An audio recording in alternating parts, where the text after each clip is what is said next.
Hello, my name is Swiyyah Woodard, and I'm from St. Petersburg, Florida. I was diagnosed with paranoid schizophrenia back in 2003, and I was given medication. And I've been taking that medication for 10 years, and it has side effects of the medication. I was having a hard time waking up in the mornings.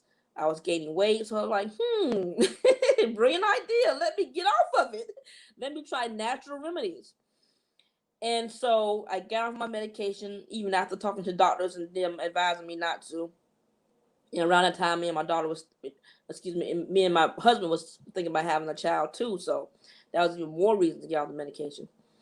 So a couple months went by. I was still on the natural remedies, and I started feeling depression. And I found out shortly after I started feeling depression that I was pregnant. And during my pregnancy, I wasn't eating that much.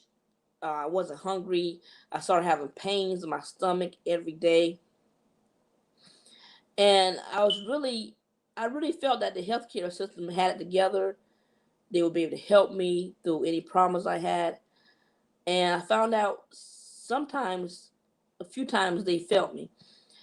At the doctor's office, he advised that I have a C-section, and my husband quickly intervened and had him look at the last records, and he found out, oh, I didn't need one. Oh my God, it was too much. And so I finally had my child through vaginal birth. And right after I had my child, my blood pressure went sky high. And the doctors wanted to give me blood pressure medication. And I refused it. I wanted to, I knew that any medication in your system could hurt the child if you're breastfeeding, and I really wanted to breastfeed my child. And also, I was still on the natural remedies thing, so I refused the medication. And my child was still in the NICU. I was tired of the doctors harassing me, so I checked myself out and I went home. And then the day later, a CPI investigator called my home saying that the a threat to take my child. And my child never came home with me and my husband. She stayed in the NICU. We were never alone with her at all. So that's why I thought she called from a private number. So I thought, well, maybe this is a scam.